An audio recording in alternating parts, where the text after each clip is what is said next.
जब भी कोई काम की शुरुआत हुए तो के नौजवानों आगे आओ, लठ बजाना है जना के नौजवानों आगे आओ। अगर कोई सरकार के खिलाफ लड़ना है जना के नौजवानों आगे आओ। रैली करनी है जना के नौजवानों आगे आओ। सिर फुड़ाओ, रोड जाम करो। और जब राजनीतिक नेतृत्व का सवाल आता है तो कहते हैं नौजवानों पीछे रहो। ये चलने वाली बात नहीं है। ये मंच पर मेरे समाज के जितने भी ये नौजवान नेता, बुजुर्ग नेता, समाज की लीडरशिप करने वाले लोग और जो यहाँ दूर दराज से आए लोग हैं, मैं उनसे कहना चाहता हूँ कि या तो इस बीड़े को यही खत्म कर दीजिए, वरना आज के बाद आप घर नहीं जाएंगे। जब तक आरक्षण की लड़ाई चले हमारे बीच मौजूद रहेंगे। अच्छे अच्छे भाषण देने से काम नहीं चलेगा। कंधे से कंधा मिलाकर जब तक ये लड़ाई नहीं लड़ी जाती आप लोग घर नहीं जाओगे। हमें भी जरूरत है कि हमारी समाज में कोई कर्नल फैसला हो। हमें भी जरूरत है कि हमारी समाज में कोई देवलाल सरकार पैदा हो। हम भी आपसे ये उम्मीद रखते हैं कि हमारा भी कोई नेता पेट्रोल की बोतल लेकर खुद पर पेट्रोल छिड़के। हम भी चाहते हैं आने वाले समय में, और जो लोग मैं कह रहा हूँ बड़े उत्साह और अदब के साथ कह रहा हूँ, आज तक शायद मैंने नहीं कहा होगा लेकिन पूरे अदब और मान सम्मान के साथ कह रहा हूँ, क्योंकि हमारी समाज की जो हालत है, हमारी समाज की जो हालत है उसकी जिम्मेदार दोनों राजनीतिक दल है। मुझे शर्म नहीं है, इन दोनों राजनीतिक दलों का तो टुकड़ा फोड़ो और आरक्षण की लड़ाई के मां सारा मिलकर के साथ हो। आने वाले समय में हमारी अभी थोड़ी देर पहले चर्चा चल रही थी, मैं उस चर्चा को आगे बढ़ाना चाहता हूँ। आज हमारी उदयपुर पार्टी के अंदर 12 सरपंच है, 200 से ज्यादा पंच है, 22 पार्षद हैं, लेकिन इनकी हालत कैसी है? अरे पटवारी फोन पर उठाए हो, पटवारी फोन पर उठाए हो। ये व्यवस्था हमें भी ये पैदा करनी पड़ेगी समाज में कि हमारा कोई मालिक लोकसभा में जाए, विधानसभा में जाए और आरक्षण की मांग को वहां बुलंद करे। हम चाहते हैं कि हमारा मुखिया हमारे बारे में कैसे सोचे। ये आग जो आग लगी है प्रतिनिधि मंडल की, आज उदयपुर वाटी में जो ये शुरुआत हुई, हमारा लक्ष्य ये होना चाहिए कि कम से कम 1 लाख लोगों के साथ दोनों के कलेक्ट्रेट को घेरो और उसको पेमेंट करो, पूरे जिले में हुक्कार भरो और अपनी जो क्षमता है उसका प्रदर्शन करो। ये कांग्रेस, ये बीजेपी आपके पीछे पड़ी रहेंगी। आपको इन चीजों से ऊपर उठ करके ये लड़ाई को मंजिल तक पहुंचानी है। मैंने पढ़ा, देखा और समझा और विचार किया। एक जमाना था जब आपकी लोकसभा में गिनती होती थी, आपको टिकट मिलती थी, लोग टिकट देते थे। वो किसकी वजह से था? क्योंकि कौम की एकता होती थी उस समय। हालतिया होगी सरपंचों में समेट दिया। लोहिया जी ने कहा है कि आपकी नीतियां कब बदलेंगी? जब काश्तकार का बेटा लोकसभा में जाएगा, काश्तकार का बेटा विधानसभा में जाएगा, तब जाकर के आरक्षण जैसी जटिल समस्याओं का निवारण होगा। लेकिन हमें तो फुर्सत ही नहीं है। ये चुनौतियां उठाने का काम बंद करो और ये मौजूदा स्वाभिमान की जो लड़ाई है, इस लड़ाई को मुकम्मल तरीके से उठाइए और मुकम्मल तरीके से लड़िए। अगर शहीद की कुर्बानी की जरूरत होगी तो हम कुर्बानी भी देंगे। हमें सिर्फ और सिर्फ जिसकी जितनी संख्या भारी उसकी उतनी हिस्सेदारी। आदरणीय काशीराम जी ने कहा है, अरे हमारी समाज को जगाने वाला 100 साल पहले कह करके गया कि आप पढ़ो लिखो और आगे बढ़ो, उसके बावजूद भी आप लोग पीछे रहे। समाज की चेतना का जो सवाल है, पहले तो सब लोगों को आरक्षण की जो व्यवस्था उसके बारे में बताओ।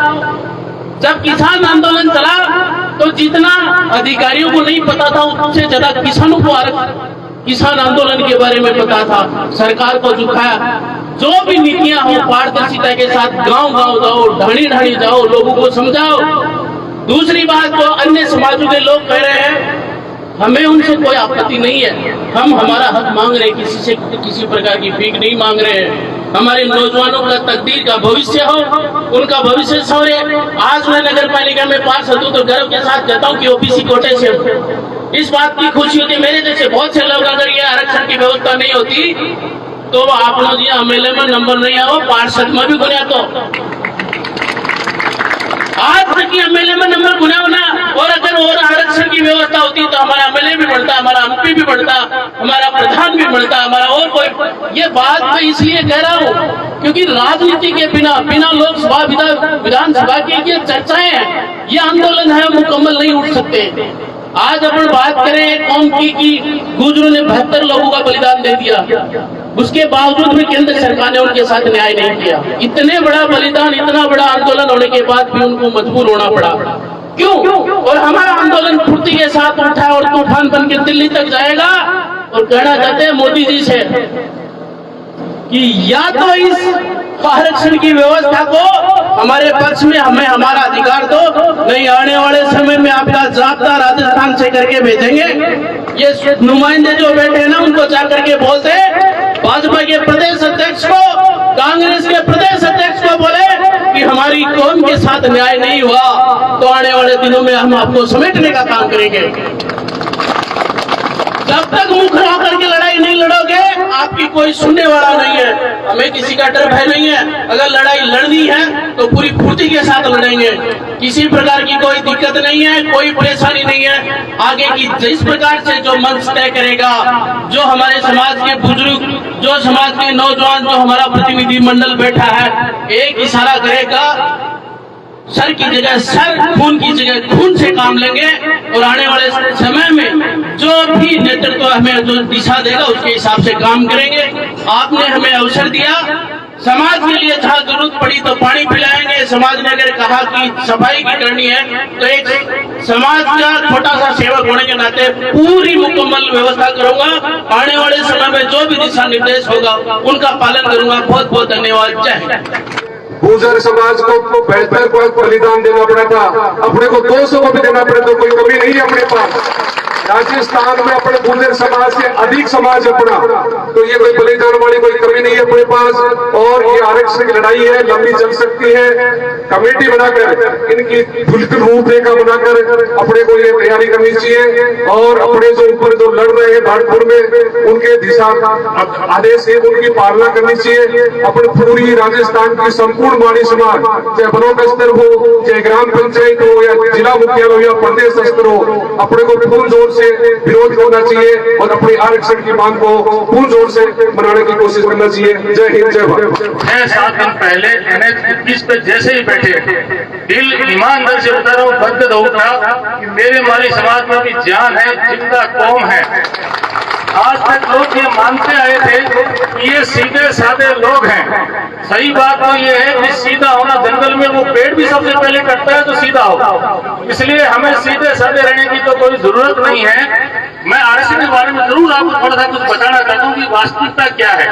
1990 से पहले SC और ST के लोगों को ही आरक्षण थी। संविधान सभा के दौरान कुछ लोग जैसे माली, यादव, गुर्जर, बहुत सारी पिछड़ी जातियां हैं जो बाबा अम्बेडकर जानते थे, उस संविधान सभा के दौरान ही ओबीसी के आरक्षण की व्यवस्था भी की गई थी। उस समय भी सरदार पटेल ने कहा था कि डॉक्टर अम्बेडकर ये अदर बैकवर्ड क्लासेस कौन सी रह गई, तो उन्होंने कहा था कि बहुत सी ऐसी जातियां हैं जिनको भारत के राष्ट्रपति अधिसूचित करेंगे, कोई आयोग हो, और उसके बाद में उन जातियों को आरक्षण दिया जाएगा। शुरू में आरक्षण के लिए टाटा कालेलकर आयोग बना और इसी तरह बाद में लास्ट में मंडल आयोग बना। मंडल आयोग की सिफारिशों को VP सिंह, विश्वनाथ प्रताप सिंह जो भारत के प्रधानमंत्री थे, उन्होंने लागू कर दिया। उसमें हम लोग शामिल थे और हमारा काम तो उस समय बहुत अच्छे से हो गया था। ईश्वर ने ही सुन ली थी हमारी। और ऐसे हालात बने कि उस मंडल आयोग के तहत जब भर्तियां निकली, उससे पहले की हालत थी कि हमारे यहाँ तहसीलदार नहीं मिलता था। 90 के शासन में जब आदरणीय भोलाराम जी विधायक हुआ करते थे, नीचे के अधिकारियों को ढूंढ के रहे थे, तहसीलदार नहीं होने की वजह से यहाँ तहसीलदार नहीं लगा पाए थे। लेकिन मंडल आयोग लगने के बाद में एक ही बैच की भर्ती हुई, उसमें 6 आर्य सप्तर आदरणीय देवाराम जी हैं, ओंकार जी हैं, कनिष्ठ सैनी हैं, आलोक जी हैं, मधु सैनी हैं, सब लोग एक ही बैच में निकल गए। सैकड़ों अफसर दूसरे जो बेरोजगार जो हमारे लड़के इंजीनियर थे तो एन नहीं लग पा रहे थे, लेकिन ओबीसी के आरक्षण के बाद एएनस की सीधी भर्ती निकली और सीधे 35-40 जो मेरे मित्र मेरे साथ के लोग हैं जिनको मैं अच्छे से पहचानता हूँ, जो किसी भी हालत में एएन नहीं लग सकते थे, लेकिन वो एएन लगे, आज एक्सीएन और एससी बैठे, वो इस आरक्षण की कमाल था। लेकिन हमारा दुर्भाग्य मानो, या हमारे जागरूकता नहीं होना मानो, या हमारा नेतृत्व नहीं होना मानो, या हमें थोड़े आगे की समझ नहीं होना मानो, कुछ दूसरी जातियां जो मंडल आयोग का आरक्षण दिया था, हम यूनिवर्सिटी में थे उस समय उन जातियों ने विरोध किया था मंडल आयोग का, और पुलिस ने डंडे बरसाए थे, उनको अंदर घुसेड़ दिया था। उन्हीं जातियों के नेताओं के लिए समझ में आ गई, जब जून दिनों की ओबीसी की जिला परिषद की सीट ओबीसी की धीरे धीरे हो गई, तो एक परिवार की ये सीट परमानेंट हुआ करती थी। उस परिवार को ओला परिवार को ये समझ में आया कि ये तो ओबीसी के दूसरे लोगों को बनाना पड़ेगा, पहला प्रमुख बनाना पड़ा। परिवार में एक खाती था पूरे गांव के अंदर, उसको सरपंच बनाना पड़ा था। तब उनके समझ में आ गया कि ये आरक्षण जाके आगे जाकर के विधानसभाओं में, लोकसभाओं में भी लागू हो सकता है। तो उन लोगों ने शुरुआत करते कि हमें इस आरक्षण में घुसेड़ो। इससे पहले तो संवैधानिक रूप से ही आरक्षण दिए जाते थे। कोई इस बात की कल्पना भी नहीं कर सकता था कि सरकारें इतनी ज्यादा बेईमानी कर सकती है क्या, क्योंकि जब संविधान रहता, संविधान की बात करते थे हम लोग बात, तो हम कल्पना भी नहीं कर सकते थे कि जीती माखी भी कोई निकल सकता है क्या। जो लोग ताकतवर थे, जो लोग राजनीतिक रूप से ताकतवर थे, जो लोग जिनका जिले और पूरे स्टेट पर जिनका कब्जा था, उन लोगों को भी हमारे ओबीसी के आरक्षण में घुसेड़ दिया गया। और उस आरक्षण के बाद मालियों का सबसे ज्यादा सत्यानाश हो गया। राजस्थान के अंदर यदि वही मंडल व्यवस्था रहती तो मैं आपको कहता हूँ, जो मंच में बैठे हुए बहुत से लोग आरएस भी होते, आरपीएस भी होते, और आपको आज छोटे छोटे काम के लिए घूमना पड़ता है कि आज पटवारी जी से भी कोई काम करा लें। आपको हर बड़ी मोहल्ले में कोई आरएस मिल जाता, कोई दिक्कत ही नहीं है। अपने मोहल्ले में अपना भाई बेटा है, किसी से भी फोन करवा लेंगे। और देखा देखी कौमें आगे बढ़ती है। जब हम देखते हैं कि कुछ गांव ऐसे हैं, मीणा समाज के बामनवा से गांव है, हमारे यहाँ दुनिया में कासनिया का वैसे गांव है जिसमें जाट समाज के लोग आईएएस आरएस हैं, तो देखा देखी लोग होते हैं और प्रशासनिक सेवाओं में आ जाते हैं। जो कौम सरकारों में शामिल होती है, हिंदुस्तान की व्यवस्था ऐसी है कि जो कौम राज के साथ रहती है या सरकारों में शामिल होती है, उसी कौम का विकास होता है। तो इसलिए हमको इस आरक्षण की चीज को उस नब्बे में तो हम नहीं समझे थे, तो उस समय हमारा नेतृत्व कमजोर था, समझ नहीं पाया था। आज मैं मुरारी लाल जी सैनी जो संयोजक हैं वहाँ, उन्होंने हिम्मत करके लाठियां लेकर के आ गए और NH 21 पे आके बैठ गए। वहाँ राजस्थान सरकार ने विश्वेंद्र सिंह जो राजा है भरतपुर के, उनको भेज दिया। अरे ये राजा लोग ही गरीबों की बात समझते तो गरीबों की हालत नहीं बनती। उनका पहली दफे आते ही उनका वक्तव्य था कि हम किसी भी हालत के अंदर मुकदमे विड्रा नहीं करेंगे। अरे ये गरीब मालियों के लोग कोई आतंकवादी थोड़ी हैं जो इनके मुकदमे आप वापस नहीं लोगे। ये कौन सा तरीका हो गया कि आप वार्तालाप के लिए आपको सरकार भेज रही है और आप अपना निर्णय पहले से सुना रहे हैं कि हम किसी भी हालत में मुकदमे वापस नहीं लेंगे। विश्वेंद्र सिंह जी सुन लो या पूरी राजस्थान की सरकार सुन लो, किसी भी माली के बेटे के खिलाफ आरक्षण नीति मुद्दा वापस नहीं लिया गया तो हम ईंट से ईंट बना देंगे पूरे राजस्थान की। हम शहर की कौम के लोग हैं, हम समझदार लोग हैं। राजस्थान के अंदर ऐसा कोई कस्बा नहीं है जहां हम नहीं रहते हों। आप मान के चलिए, चाहे वो सीकर हो, श्रीमाधोपुर हो, रिंगस हो, जयपुर हो, जो भी शहर है उसकी आउटर आबादी तो हमसे ही बनती है।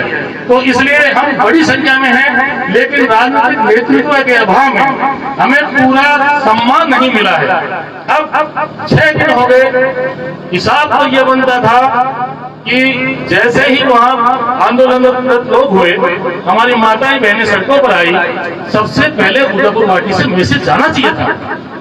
राजस्थान के अंदर कोई भी पार्लियामेंट क्षेत्र है उसमें सिर्फ झुंझुनू ही ऐसा पार्लियामेंट क्षेत्र है जिसमें माली कौम के लोग सर्वाधिक हैं। जोधपुर में भी इतने नहीं है जितने हम झुंझुनू पार्लियामेंट क्षेत्र में हैं। उदयपुर पार्टी से तो हमने एमएलए का चुनाव लड़ा, 52,000 लोग वोट भी लेके आए हैं। ये अलग बात है, हार जीत तो होती रहती है, अपनी तकदीरों की है, कोई दिक्कत वाली बात नहीं है। इस शहर के हम नगरपालिका के चेयरमैन हैं, इस जिले के अंदर हमारे 3-4 चेयरमैन हैं, पड़ोस की विधानसभा से हमने चुनाव लड़ा है। ऐसा नहीं है कि हम राजनीतिक रूप से शून्य हैं, लेकिन नेताओं ने अपने अपने कामों में व्यस्त है, वो समाज के लिए कौन समय देगा। इसलिए समाज को समझ दो भाई, यह युवा आपके लिए मर मिटने के लिए तैयार है, लेकिन बिना नेतृत्व कोई काम होता नहीं है। ये 100 करोड़ की आबादी का देश, महात्मा गांधी और जवाहरलाल नेहरू नहीं थे तो 1 लाख अंग्रेज राज करके चले गए। जैसे ही नेतृत्व खड़ा हो गया और उन अंग्रेजों को हमने भगा दिया, तो मेरे दोस्तों आप सब लोग तैयार हो, आपकी बदौलत आरक्षण हमें मिल जाएगा। हम ये चाह रहे हैं कि आरक्षण 12% मिलेगी, तो हमारे नेताओं की डिमांड है, जैसा वो कहेंगे हम उसके अनुसार तैयार हैं। लेकिन मेरा ये मानना है व्यक्तिगत तौर पे, आरक्षण की जो मूल व्यवस्था है जो हमको 90 में दी थी और उससे बाद में जो ताकत के आधार पर जो लोग घुसड़ गए, उनकी एक अलग श्रेणी बन जाए, हमारी जो मूल आरक्षण की एक अलग व्यवस्था रह जाए, क्योंकि 51% लोग हैं ओबीसी के, और ओबीसी के मंडल आयोग के अंदर 50% की एक सीमा थी कि 50% आरक्षण से अधिक सीटें रिजर्व नहीं की जा सकती। तो ऑलरेडी एससी एसटी का आरक्षण पहले से ही 22.5% था, 27% हमको ओबीसी का आरक्षण दे दिया गया। उस ओबीसी में बाद में कई और ताकतवर जाति आ गई जो 55-60% के तहत हो गई, तो हमारा आरक्षण तो शून्य सा हो गया। एक तो दूसरे लोग जो आए वो बड़ी संख्या में हैं, दूसरी बात राजनीति में जो भर्तियां, ये सरकारी नौकरियों में जो भर्तियां होती हैं उसके कई तरह के सिस्टम है। प्रीलिमिनरी एग्जाम होगा, फिर मेन एग्जाम होगा, फिर इंटरव्यू का एग्जाम होगा। इंटरव्यू में हमारे लड़के पास हो जाते हैं, कहना नहीं चाहिए पर ईमानदारी से भर्तियां होती नहीं है। वहां भी कोई राजनीतिक पहुंच है, पैसे वाले लोग हैं, वो हद करते हैं। हमारे समाज में वो भी कम है, इसलिए हमें तो हमारा हक सेपरेट चाहिए। हम चाहे 1% है चाहे 12% है, भाई हमें हमारा हक दे दो। और ये हक यदि आप आसानी से देते हो तो ठीक है, वरना हम लड़ झगड़ मर के मिट के कुछ भी करके ले लेंगे, लेकिन हम हमारा हक नहीं छोड़ेंगे किसी भी हालत में। मैं मेरे सामने जो बैठे नौजवान हैं इनसे कह रहा हूं कि आप कदम से कदम मिला के चलो और आप साथ रहेंगे।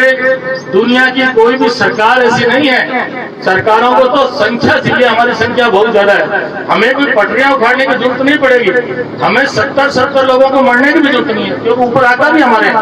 लेकिन कुछ एक्शन होगा तो रिएक्शन होगा, कुछ मांगेंगे तो मिलेगा, वो भी देने के लिए तैयारी होंगे। ऐसा नहीं लगता है कि जो जिस कौम में पैदा हुआ व्यक्ति हो वो उसके लिए करना नहीं चाहता होगा, लेकिन करने की भी कई समस्याएं होती है। तो मैं ये चाह रहा हूं कि इस आंदोलन के लिए आज आपको विचार करने की जरूरत नहीं कि संख्या कम है, जिंदा लोग चाहे 5 ही हो वो भी काफी। हमें मुर्दा लोगों की जरूरत नहीं है। जो आंदोलन कर सकता है, जो हिम्मत रख सकता है, जो निस्वार्थ भाव से लड़ सकता है, वो आए यहाँ। हमें कोई भीड़ की जरूरत नहीं है, इतने लोग भी काफी हैं। वैसे पुख्ता समाचार नहीं है, लेकिन 6 दिन 7 दिन तक लगातार अकेले भूखे प्यासे वहां बैठे होंगे। सरकारों ने उन पर दबाव डाला होगा, वहां विजेंद्र सिंह वगैरह ने इनडायरेक्ट हमारे लोगों को मारने पीटने की धमकियां भी दी हैं। यहाँ तक कि मुरारी लाल जी के बेटे जो आंदोलन के संयोजक हैं, उनके बेटे को बाढ़ में ट्रांसफर कर दिया। मास्टर बताओ, अपने किसी चीज का हम हक मान रहे हैं और तुम उनके बेटों का स्थानांतरण कर बाढ़ में भेजना चाह रहे हो, क्या समाचार दे रहे हो? तुम गरीब लोगों की सुनवाई कर रहे हो या इन पर दबाव बना करके इनको चुपचाप बैठाना चाहते हो? ये वो कौम है जो दबाव से दबाने हुए नहीं। हम लोग सड़कों पर उतर आए हैं, हमारा हक जो भी बनता है, हम ये नहीं करेंगे हम दूसरों का हक मारे। हम किसी भी जाति का विरोधी नहीं है, हम हर जाति का सम्मान करने वाले व्यक्ति हैं और हमें कभी कोई आतंकवादी नहीं, कोई अपराधी नहीं। हम हमारे सब्जियां उगाते हैं, पहले दूसरों को खिलाते हैं, फिर हमारे बच्चों का पेट पालते हैं। शांतिपूर्ण ये कौम है। मेरी सरकारों से उम्मीद है और हमारे नेताओं से उम्मीद है कि आप अपने धंधे छोड़िए, अपने कारोबार छोड़िए, 5, 7, 10 रोज के लिए निकलिए, पूरे इलाके में जाइए। वहां NH21 बंद हो गया तो दिल्ली सीकर हाईवे हम 1 मिनट में बंद कर देंगे। अरे यहाँ तो आप सरकारों में हो रहे, हमें मालूम, आप हमारे ऊपर मुकदमे भी नहीं बनने दोगे, क्योंकि आज बार राजस्थान सरकार चला रहे हो। या तो आपके दावे खोल हो जाएंगे वरना हमारे ऊपर मुकदमे नहीं होंगे। ये तय है, इसलिए आपको डरने की जरूरत नहीं है। सब लोग साथ रहिए। और जो मेरे सामने बैठे खास तौर से मैं उनका आभारी हूँ, कितनी शांति से बैठे हो और कितने नौजवान और युवा साथी हो, बल्लाराम जी हैं और बहुत सारे लोग बाग हैं। सब लोगों को बहुत बहुत धन्यवाद। आइंदा जब भी कभी जरूरत पड़े आप इसी तरीके से घर में बिना बुलावे आना। किसी को ये नहीं कहना पड़े कि आप मेरे को निमंत्रण नहीं दिया। जिसको जैसा पता चले कौम के लिए आना, जो कौम के खातिर जिंदा है उसको लोग भी पूछेंगे। आप देखते हो ना गाड़ियों के पीछे लिखा रहता है राठौड़, शेखावत या चौधरी, तो ट्रैफिक वाला भी सोचता है कुछ न कुछ होगा। हम इतनी बड़ी कौम के आदमी सारा यहाँ सैनी लिख दो, फिर कांस्टेबल रोक लेगा हमको, पड़ोस में थानेदार। कम से कम कौम का रुतबा स्थापित करो, तब आपका रुतबा स्थापित होगा, समझ रहे ना। तो इसलिए वर्तमान समय में हमारे आरक्षण की जो आंदोलन में हम तन मन धन सब साथ हैं। जय भारत, जय ज्योतिबा फूले, जय। बहुत बहुत धन्यवाद। यतेंद्र जी सैनी ने बहुत ही एक संवैधानिक जो प्रोसेस होता है रिजर्वेशन के लिए, उसके ऊपर गंभीरता के साथ प्रकाश डाला। इसी क्रम में मैं जाज पंचायत के सरपंच प्रतिनिधि श्रीमान कैलाश सैनी से मैं निवेदन करूंगा तो अपनी बात रखेंगे। ओजस्वी विचारों के माध्यम से हमेशा सामाजिक विषयों पे हमेशा अपनी भागीदारी शानदार रूप से रखते हैं और आज इस कार्यक्रम में पहुंचे हैं तो उनका मैं बहुत बहुत साधुवाद धन्यवाद व्यक्त करूंगा कि हमेशा इस प्रकार के कार्यक्रमों में राजनीति से परे हटकर समाज हित के कार्यक्रम में हमेशा अपने को अग्रिम पंक्ति में रखते हैं। और इसी क्रम में हमारे बीच में बगड़ से महेंद्र जी शास्त्री जो कि शिक्षाविद हैं और इसी क्रम में दिनेश जी सैनिक पंचायत